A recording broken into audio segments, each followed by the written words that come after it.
Macam mana anda nak sembuhkan masalah tulang patah anda dengan cepat? Saya akan kongsikan beberapa makanan yang sangat efektif. Saya boleh share lah testimoni macam mana seorang suami yang mana terlantar lama dekat hospital, balik rumah, lepas tu pergi balik hospital, sampai nanah dia terpancut-pancut daripada dia punya lutut yang cedera, yang tak selesai-selesai.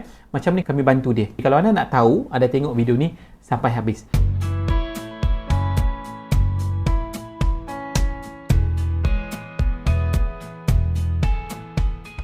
Hai, saya Amin Kamarudin daripada channel Ultimate Vitamin. Dalam channel ni saya bantu anda untuk mempercepatkan proses memperbaiki kesihatan tulang, memperbaiki kecederaan anda, terutamanya tulang patah, menggunakan produk-produk yang semula jadi berkesan, ada kajian saintis, halal, yang mana memang mampu memperbaiki tahap kesihatan secara keseluruhan dan secara khasnya kepada masalah tulang patah yang anda hadapi. Jadi kalau anda first time tengok video ni, pastikan anda klik butang subscribe dan komen saya dah subscribe. Antara makanan-makanan yang nutrisi penting, yang penting anda ambil untuk masalah tulang patah anda nak cepat recover.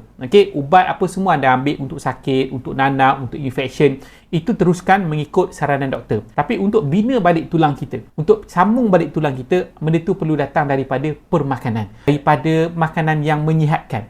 Jadi antara benda yang boleh kongsi kepada anda, pertama ialah anda kena amalkan protein. Protein, portion dia adalah lebih kurang 30% daripada mass, daripada berat kita punya tulang tu. Jadi perlukan protein.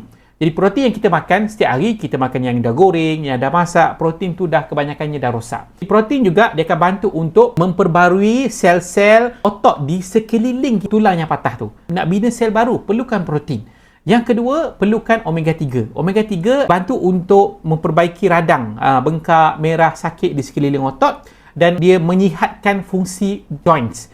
Dia memberi kesihatan kepada kita punya sendi. Itu tugas penting omega 3. Tubuh kita tak boleh buat omega 3. Kita ambil daripada ikan, telur, tak cukup. Sebab semua dah goreng. Sebab tu lambat nak recover. Yang ketiga, kalsium. Kalsium, pertama, dia membentuk 70% daripada mass. Daripada berat kita punya tulang tu, 70% adalah kalsium. Jadi mana nak dapat kalsium ni? Kalau nak dapat kalsium kualiti, kita kena ambil dalam bentuk suplemen. Kalau kita ambil dalam bentuk, katalah kita ambil daripada susu pun, kita pun tak tahu dia punya kadar penyerapan dan cukup ke tak cukup. Kita pun tak tahu. Jadi anda kena ambil daripada suplemen yang melebihi 1000 mg satu hari. Itu intake yang standard. Kalau kita susah nak minum susu, memang masalah lah kita nak dapatkan kalsium yang cukup. Jadi susah kita nak sembuhkan kita punya masalah tulang. Jadi ambil yang paling senang ialah ambil dalam bentuk suplemen, dalam bentuk tablet yang kita telan dah cukup kita punya intake kalsium harian kita. So pentingnya lagi, kalsium ni apa bagus untuk kita punya masalah tulang patah ni, dia akan membantu kepada fungsi otot. Otot kita tu nak kecut, nak kembang, nak grip kita punya tulang tu, dia memerlukan kalsium. Ramai ingat kalsium ni untuk tulang, tak. Kalsium untuk blood circulation, untuk juga otot kita nak grip kita punya tulang tu. Sangat penting. Kemudian anda kena consider satu lagi kita panggil magnesium. Magnesium ni bila kita nak buat tulang, kita nak buat tulang yang kuat lah kan. Bukan sekadar tulang yang osteoporosis, tulang yang berlompong-lompong dalam tu, lepas tu kena senang patah balik. So untuk membentuk tulang yang kuat, yang padu, perlu kepada magnesium. Magnesium sangat penting. Kalau anda ambil kalsium saja, tak ada magnesium, tulang anda tak ada kualiti. Nampak tulang tapi dalam tu poros. Dalam tu dia ada lubang-lubang. Dia tak kuat. Kemudian satu lagi, anda perlukan juga vitamin D. Bila kita ambil kalsium, nak serap kalsium tu dengan efektif ke dalam tulang, anda memerlukan vitamin D. Jadi bukan sebarang-sebarang tahu nak pilih kalsium. Kadang kalsium ada vitamin D tapi tak cukup. Ada magnesium tapi tak cukup. Di kebanyakan kalsium tak ada magnesium. Kalau ada pun dia tak cukup.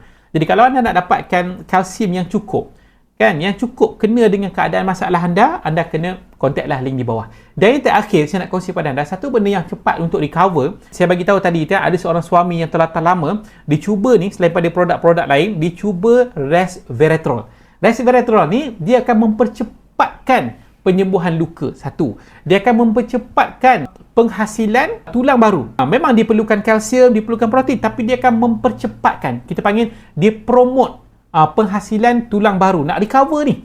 Dan dia akan bantu untuk masalah inflamasi ataupun luka-luka dalaman di sekitar otot. Dan dia akan bantu juga untuk memberi tenaga kepada sel. Anda mungkin ada tenaga tapi sel anda tak ada tenaga. Apa tandanya? Luka anda, tulang patah anda lambat untuk sembuh. Sebab setiap sel Dia ada fungsi dia sendiri. Kalau sel kita aktif, dia cepat cantumkan tulang, dia cepat untuk hasilkan tulang baru, otot baru di sekeliling tu, baru kita boleh recover kita punya masalah tulang patah dengan betul. Jadi kalau anda nak pemilihan produk yang betul untuk tulang patah, kena dengan bajet anda dan cara pengambilan yang betul untuk masalah nak recover cepat. Macam mana nak makan benda ni?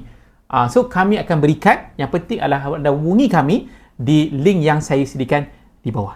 Bye.